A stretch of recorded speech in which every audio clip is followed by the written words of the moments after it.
Hi guys, I'm Sarah, the Real Simple Mama. I'm sitting out here in my pajamas. It's a quiet Sunday night and I wanted to talk to you about a topic that is important to me. It's one of the foundational things of this channel. So let's talk about, you live in a neighborhood, you live in the city or the outskirts of a city, and you're wanting to start a small backyard chicken flock. Let's talk about what you need to think about and what you need to research before you jump in.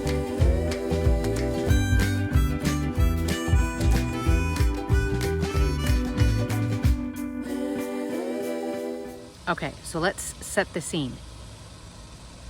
I'm being stalked. Let's set the scene.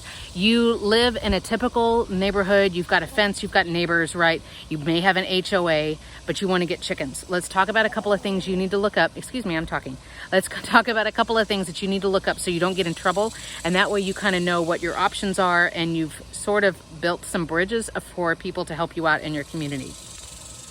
There are a couple of things that I want you to look at, hopefully before you get chickens, just so you kind of know how many you can have. Some HOAs or cities, we'll talk about this in just a second, they have rules on like where the coop can be and all kinds of stuff. So the first thing is, and this is going to be more if you guys see this?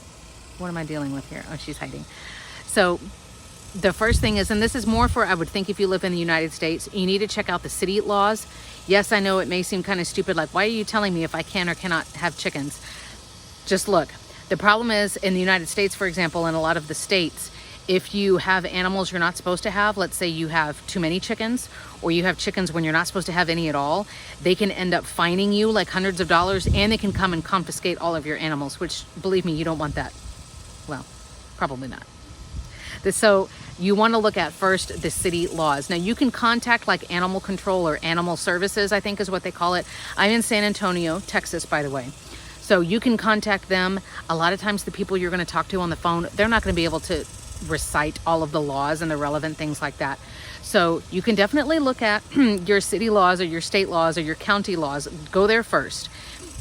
You can look at it from a perspective of, if it doesn't explicitly say that I can't, then it means that I can, wink, wink, if you know what I mean. So you're just making sure that it's talking about fowl, barnyard animals. There's a couple of key terms there that you want to look at.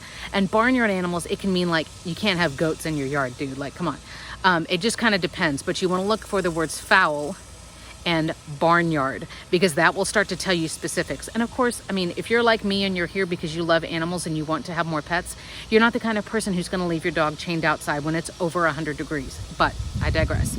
So look at the city, county, state laws first. If you're good there, there's a potential that you may have to look at also. Here around where I'm from in Texas, it's called an HOA, and it's a homeowners association. And that is just as fun as it sounds. That is an organization that keeps your neighborhood looking nice. Technically, they have a little bit of local jurisdiction, but they kind of don't. They're the kinds of people who are like, you know, we don't want you to leave your trash cans out front all week. You know, your grass has to stay mowed in the front yard, things like that. Some HOAs are terrible. They will look over your fence into your private backyard and tell you what you can and cannot do. I've had a friend who's gotten busted because she was trying to like redo her back porch and it was like 2 feet too big or something.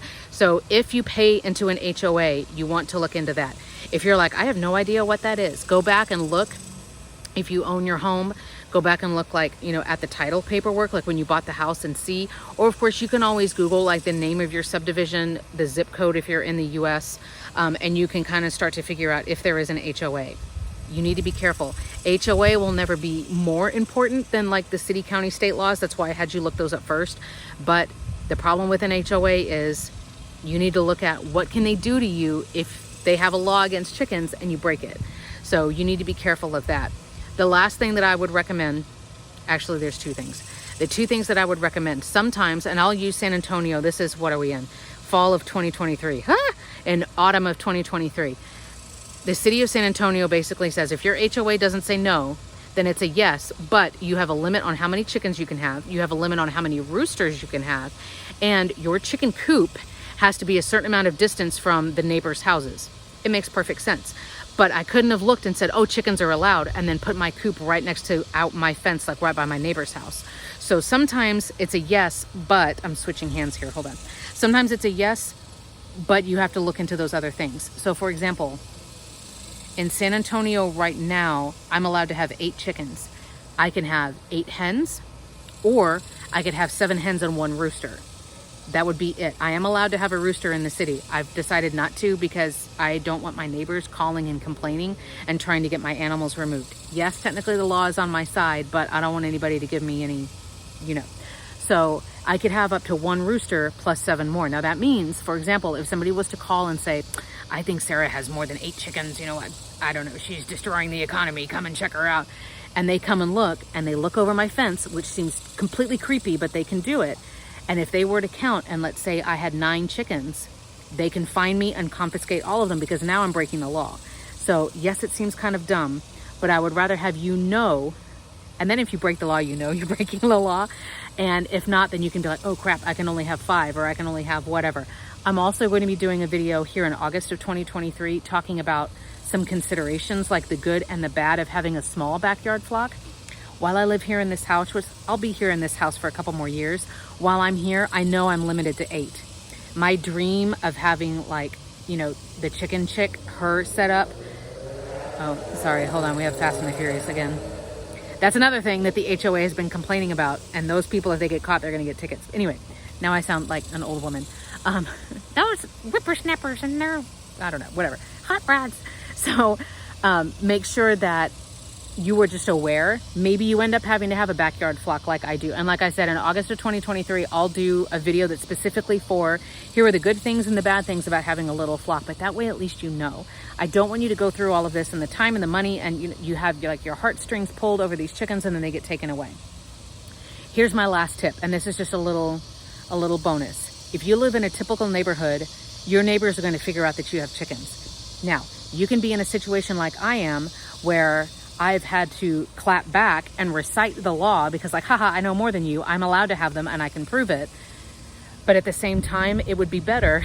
And this is what I started out with doing a couple of years ago, right before COVID. We bought this house right before the COVID shutdown.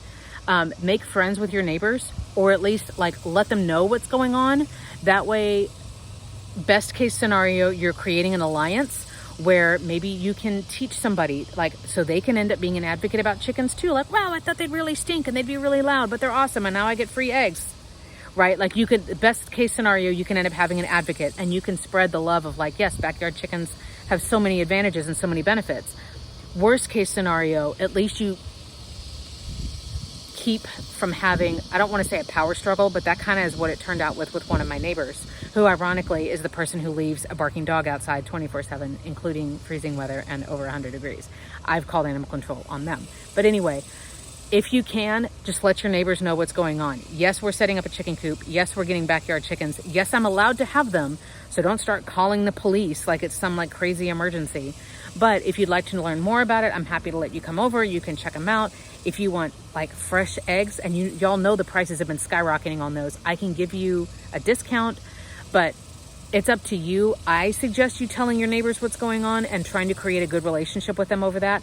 Of course, you totally don't have to. It's your business. It's your yard. But I literally had somebody talking years ago about, oh, I wouldn't want to look over and see my neighbor have that chicken coop in their yard. They said that on my YouTube channel. And I was like, if you're my neighbor and you're looking over into my yard, I don't care what you think because you're a creep. But just FYI, this video has gone kind of out in left field. I'm sorry. But if you think about it, maybe touch base with your neighbors, not because you're asking for permission. You don't need their permission if the law is on your side. Now, if the law is not on your side, then, I hope that everything works out and you don't get caught. But if the law is on your side and you know you're good to go and you're protected, it may not be a bad idea. I have a neighbor on one side and a neighbor on the other side and a neighbor behind me. All of them, I've sold eggs to all of them before, given eggs to all of them.